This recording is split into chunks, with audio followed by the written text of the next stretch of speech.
ዛሬ የምንነጋገረው ስለ ሐዋርያት ሲሆን ሐዋርያት ኢየሱስ የመረጣቸውን ሐዋርያትን በመንፈስ ቅዱስ ካዘዛቸው በኋላ እስከ አረገበት ቀን ድረስ ያደረገውና ያስተማረው ዘንድ ስለጀመረው ሁሉ መጀመሪያውን ነገር እንዲህ ጻፍ ይላል የሐዋርያት ሥራ። ደግሞ 40 ቀን እየታያቸው ስለ እግዚአብሔርም መንግሥት ነገር እየነገራቸው በብዙ ማስረጃ ከሕማማቱ በኋላ ሕያው ሆኖ ለእነርሱ ራሱን አሳያቸው። ከእነርሱም ጋር አብረው ሳለ ከኢየሩሳሌም እንዳይወጡ አዘዛቸው። ነገር ግን ከእኔ የሰማችሁትን አብ የሰጠውን የተስፋ ቃል ጠብቁ። ዮሐንስ በውኃ አጥምቆ ነበርና እናንተ ግን ከጥቂት ቀን በኋላ በመንፈስ ቅዱስ ታጥምቃላችሁ አላቸው። ሐዋርያት ማለት ቃሉ የግዕዝ ሲሆን ሆረ ሄደ ከሚለው አንቀጽ የወጣ ነው። ትርጉሙ የተላኩ መልእክተኞች፣ ዓለምን ዞረው የሚያስተምሩ ወይንም ለማስተማር የተላኩ ማለት ነው። ሁሩ መሃሩ ኩሉ አሕዛበ እንዘ አጠምቅዎሙ በስመ አብ ወወልድ ወመንፈስ ቅዱስ። እንግዲህ ሂዱና አሕዛብ በአብ በወልድ በመንፈስ ቅዱስ አጥምቁ አለ። ወደ ዓለም ሁሉ ሂዱ፣ ወንጌልንም ለፍጥረታት ሁሉ ስበኩ በማለት ወንጌለ መንግሥትን እንዲያስፋፉ፣ እንዲያስተምሩ፣ እንዲሰብኩ ላካቸው። እነርሱንም ከተለያየ ቦታ ማለትም አንዱን ከቀራጭነት ሌሎችን ከዓሣ አጥማጅነት መርጦ ለአንድ ዓላማ አሰማራቸው። ናትናኤልን ከበለስ ዛፍ ስር ጠብቆ ለዚህ ለሐዋርያት ዓላማ አጭቶት ነበርና፣ እንዲሁም ጴጥሮስን፣ እንድርያስን፣ ያዕቆብና ዮሐንስን ዓሣ ከሚያጠምዱበት በኋላ ሄዱና ተከተሉኝ፣ ሰዎችን አጥማጆች አድርጋችኋለሁ ብሎ ጠራቸው። ሁሉንም ትተው የአምላካቸውን የጥሪ ድምፅ ሰምተው እንደተከተሉትና በወንጌል መርበብነት ከዓለም ባሕር የሰሙትን የሰጠሙትን ምዕመናን ለማጥመድ ወደ መርከቢቱ ቤተ ክርስቲያን አስገባቸው። የሐዋርያት መመረጥ የጌታችን የመድኃኒታችን የኢየሱስ ክርስቶስ አጋንንትን እያወጣ ለምጽን እያነጻ በከተማዎችና በመንደሮች ሲያልፍ ሕዝቡን ሲመለከት እረኛ እንደሌላቸው በጎች ተጨንቀው ተጥለው ነበርና አዘነላቸው።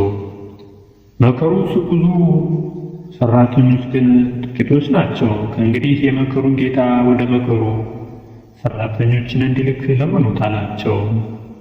ይህም ብሎ ከተከተሉት መካከል 12ቱን ደቀ መዛሙርት መረጣቸው። ስማቸውም ታላቁን በዕድሜም በየዋህነትም ታላቅ ተብሎ የሚታወቀውን ኬፋ ወይም ስምዖን፣ በመጽሐፍ ቅዱስ ዋናነት ስሙ ጴጥሮስ ነው። ጴጥሮስ። ሁለተኛው ወንድሙ እንድርያስ ነው። ሦስተኛው ዮሐንስ የዘብዴዎስ ልጅ እና አራተኛው ያዕቆብ የዘብዴዎስ ልጅ ናቸው።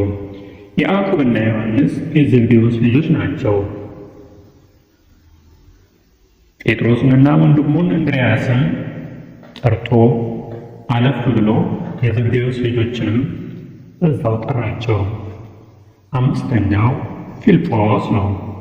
ስድስተኛው በርቶሎሜዎስ፣ አንዳንዴ እሱን ናትናኤል የሚሉት አሉ። በርቶሎሜዎስ ነው። በነገራችን ላይ በርቶሎሜዎስ በሀገራችን በኢትዮጵያ መጥቶ ሰብኳል። በእሱ ስምም ያጠመቀበት ቦታ የሎሚ ወንዝ ወይም የበርቶሎሜ ወንዝ ይባላል። አሁን የሎሚ ወንዝ ይባላል። 7ኛው ቶማስ ወይም ዲዲሞስ ነው። 8ኛው ቀራጩ ማቴዎስ ወይም ሌዊ ነው። ቀራጩ ማቴዎስም በኢትዮጵያ መጥቶ አስተምሯል። 9ኛው የእልፍዮስ ልጅ ያዕቆብ ወይም ታናሹ ያዕቆብ። እዚህ ላይ ታናሹ ያዕቆብ የተባለበት የዘብዴዎስ ልጅ ያዕቆብ ሌላ ስላለ ነው።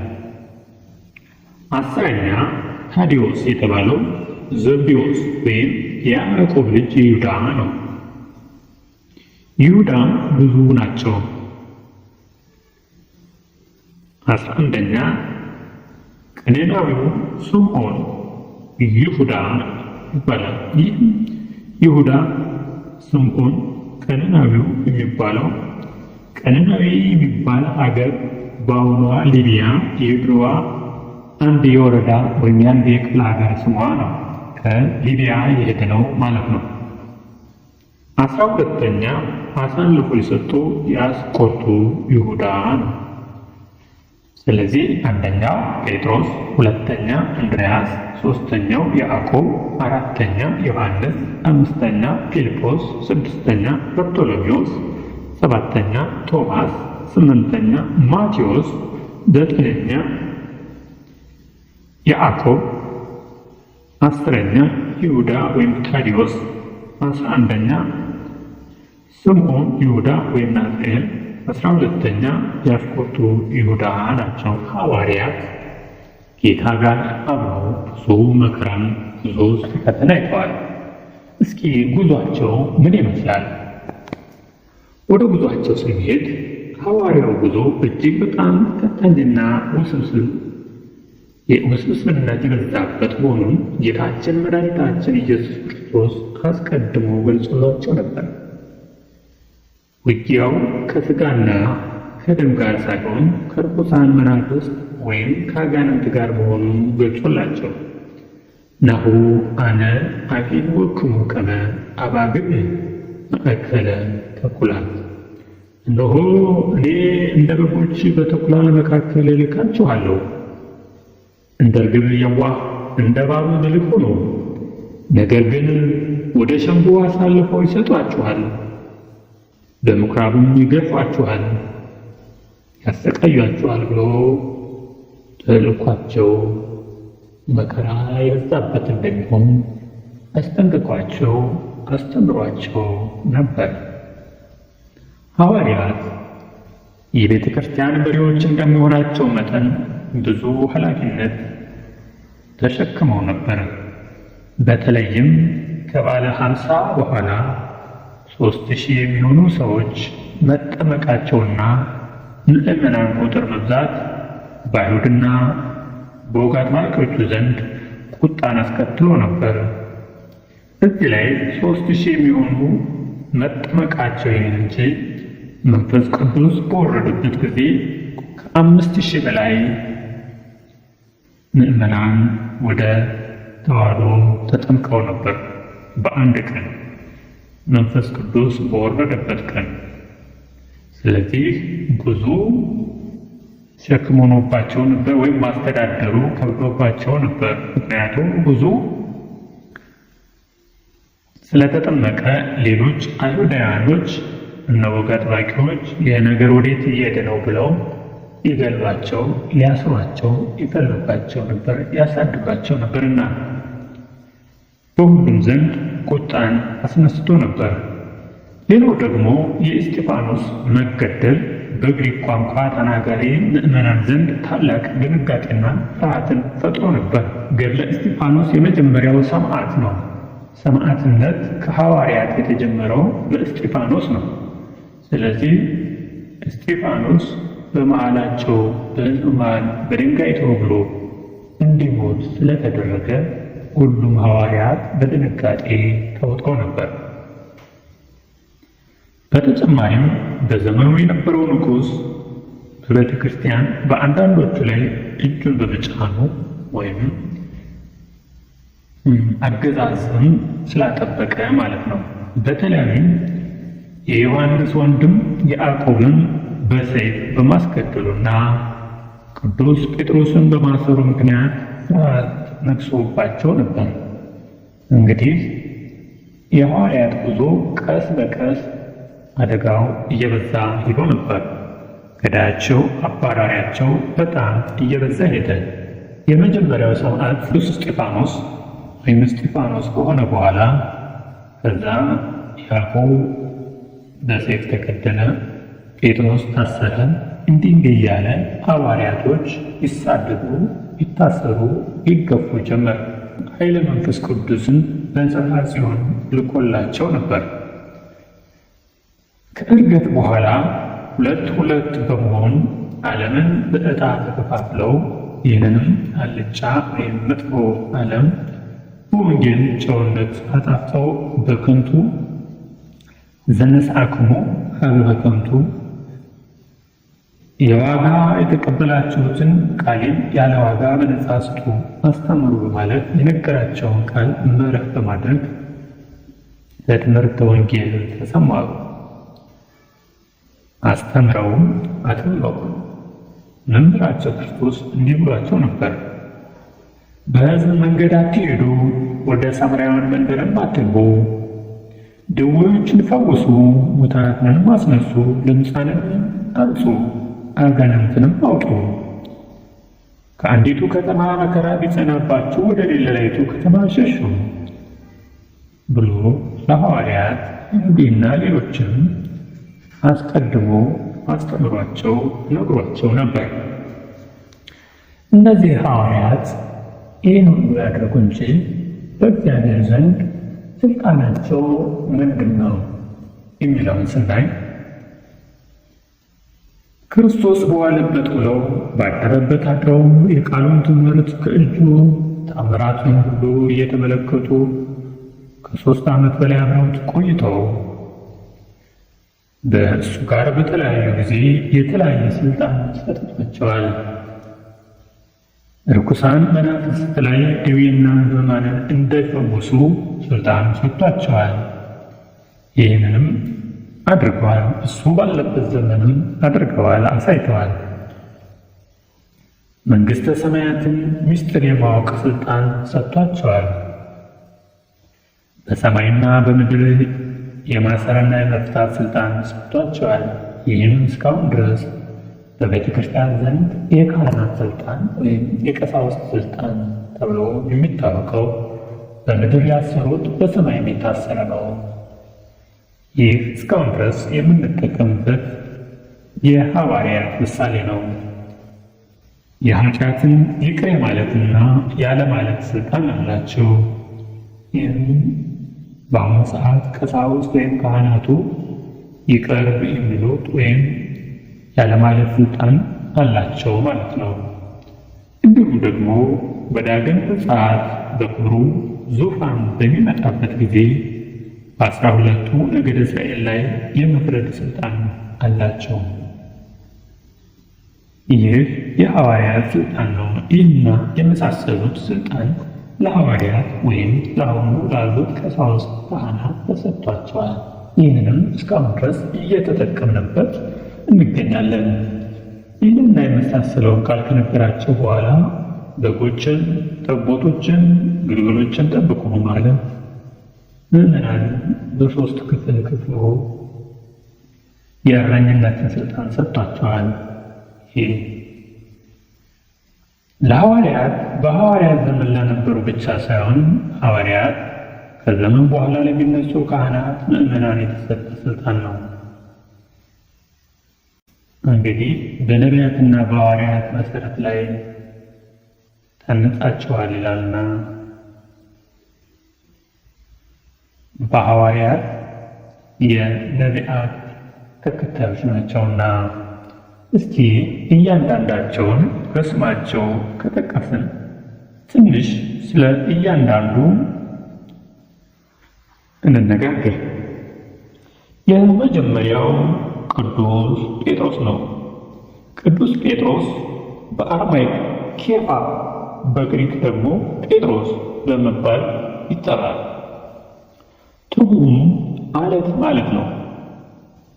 ጴጥሮስ ሊቀ ሐዋርያት ወይም የሐዋርያት ሊቅ ነው፣ ወይም የሐዋርያት አባት ነው።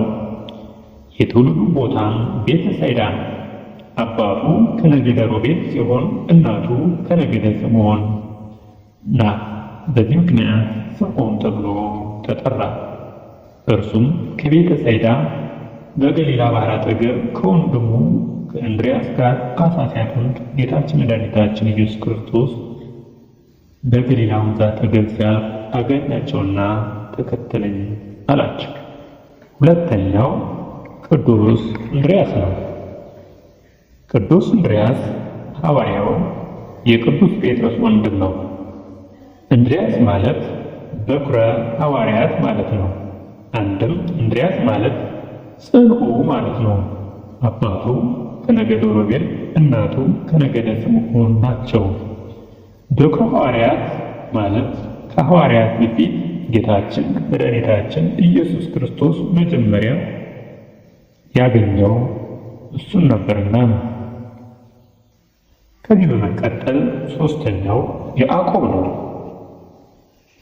ያዕቆብ ወልደ ዘብዴዎስ ወይም የዘብዴዎስ ልጅ፣ እርሱም የሐዋርያው የዮሐንስ ታላቅ ወንድም ነው። እሱም በአባቱ በነገደ ሌዊ ተጠርቷል። ከወንድሙ ከዮሐንስ ጋር በገሊላ ወንዝ ዓሣ ሲያጠምዱ ጌታ ተከተሉኝ ብሏቸው ተከተሉት። አራተኛው ዮሐንስ ነው። ዮሐንስ ማለት ፍስሐ ደስታ ማለት ነው። አባቱ ዘብዴዎስ ነው።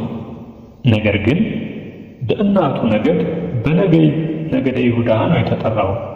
ይህ ሐዋርያ በብዙ ስም ይጠራል። ስሙና የስሙን ትርጓሜ ስንመለከት ኃይለኛ ቀናኢ ስለነበር ጌታም ቦአኔርጌስ ወይም ወልደ ነጎድጓድ ብሎ ሰይሞታል። አምስተኛው ፊልጶስ ነው። ፊልጶስ ማለት መፍቀሬ አህዋ ማለት ነው። ሀገሩ ከእንድርያስና ከጴጥሮስ ከተማ ከቤተ ሳይዳ ሲሆን ነገዱ ከዛብሎን ነገር ነው። ጌታ ኢየሱስ ክርስቶስ በገሊላ ወንዝ በኩል ሲያልፍ አግኝቶት ተከተለኝ አለው። ስድስተኛ በርቶሎሜዎስ ነው። በርቶሎሜዎስ ትውልዱ ከነገደ ንፍታሌም ነው። በርቶሎሜዎስ ማለት ቃሉ የዕብራይስጥ ሲሆን በር ልጅ ማለት ነው። አንድም ወልደ ኃይል ወልደ የማን ማለት ነው። ሐዋርያው በርቶሎሜዎስ ለስብከት የደረሰው ሀገረ አልዋ ይባላል። ይህ ሀገር ምናልባትም አርመን ሳይሆን አይቀርም። የዚህ ሀገር ሰዎች ሐዋርያው በርቶሎሜዎስና ቅዱስ ጴጥሮስን ለማስተማር ወደ ሀገራቸው እንዳይገቡ ከልክለዋቸው ነበር።